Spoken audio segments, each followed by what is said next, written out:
Hey Rebel Rouser, I'm Alan Voivod and this is Star Wars 7x7, your daily dose of Star Wars joy.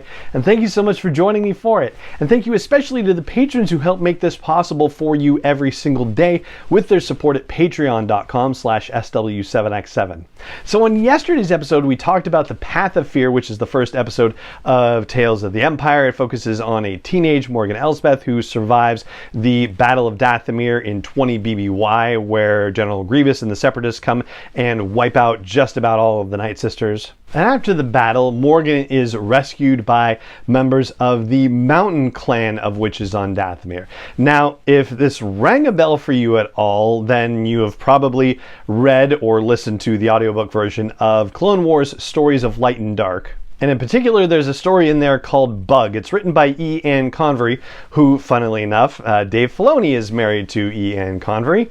And that story was the only original story in the collection. But one of the throwaway lines in there has to do with the fact that there is a singing mountain clan of witches on Dathomir. This apparently is a different clan. So there's the Mountain Clan and the Singing Mountain Clan, as it turns out. Now, we know next to nothing about the Singing Mountain Clan other than it exists, and we know next to nothing about the Mountain Clan because this is the first time that we've ever seen them in Star Wars storytelling. But in particular, for our discussion, it seems like they have some kind of connection to the Force with the awesome display of power that we see the mother of the Mountain Clan display at the end of this particular episode, like surrounding herself with a ball of white translucent light that acts like a shield that then she is able to push outward and destroy all the battle droids around, and also that Separatist ship that dropped off all the battle droids too. Not to mention the fact that it seems like she kind of teleported out of nowhere basically to show up there. And then after this awesome display of power, she tells Morgan Elsbeth that just because they don't want to fight doesn't mean that they're not able to fight, right? So she's been sort of espousing a path of non-violence and non-involvement in what's going on Dathomir, saying that if we don't bother the Separatists, then they're not going to bother us. And of course, that always feels short-sighted because why would the Separatists leave them alone, right? I mean, in theory, they might, because really they were only there because they were there to wipe out the Night Sisters because Dooku got mad about Ventress's betrayal and whatnot. But I can't imagine the Separatists would have discriminated if they had come across the Mountain Clan. They probably would have done just as much damage to them as they possibly could have. So we have the depiction of this Mountain Clan being the kind of clan that only fights for self-defense and never for attack, right? You see where I'm going to start to go with this.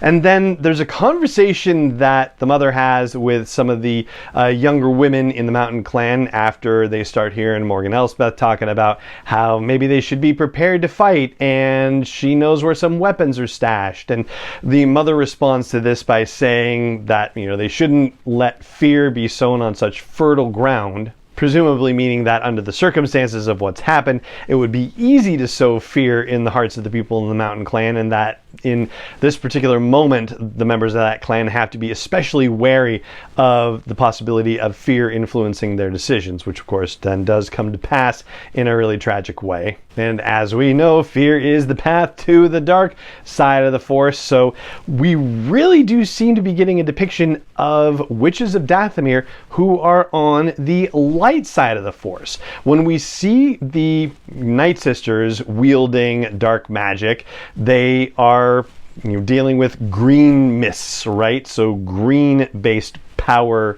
What's the word I'm looking for? Just, sort of manifestations of power. That's what I'm trying to say. And there's a lot of red in the typical Night Sister clothing, as opposed to the much lighter, more neutral colors in the Mountain Clan's clothing and the white and clear manifestations of their power. So it seemed like everything that we knew about Dathomir was that it only had dark magic accessible to the Force wielders on that planet. But it seems like maybe that's not the case at all. And in the Night Sisters forest, that mother of the Mountain Clan is able to conjure light magic. So this seems to be a really big deal, an introduction of the idea of witches of Dathomir who operate on the light side of the Force. And it got me thinking about the Acolyte series and the Coven of Force witches that we meet, led by Mother Anastasia. We still don't know whether they are good witches or bad witches, so to speak, a little Wizard of Ozzy in here. But the fact that we are now given evidence of a group of light side witches opens the door to some ambiguity on the topic of those Force witches in the Acolyte, that it might in fact be possible for them to be operating on the light side of the Force. Certainly seeing a Jedi go down in black oily ink covering his eyes doesn't augur well for a light side connection. But we also know that we're going to be subject to a lot of misdirection in the Acolyte and in the stuff that's being revealed to us leading up to it as well. So yeah, I just thought it was particularly fascinating that we have been introduced to a group of light magic Force wielders that live on Dathomir and are able to draw on magic from the light side of the Force, not the dark side of the Force in that planet. And that's what I've got for you on our sort of mini deep dive episode into the Path of Fear, which is the first episode in Tales of the Empire and the first episode of the Morgan Elspeth trilogy. And that is going to do it for this episode of the podcast. If you enjoy the show, then I hope you will consider sharing this daily dose of Star Wars joy with other folks you know, whether in real life or online or through algorithms with ratings and reviews, with likes and subscribes and follows and joins. And you can even do it by supporting the podcast and its production on a daily basis, and me as an independent creator too. And you can learn more about that at patreon.com/SW7x7.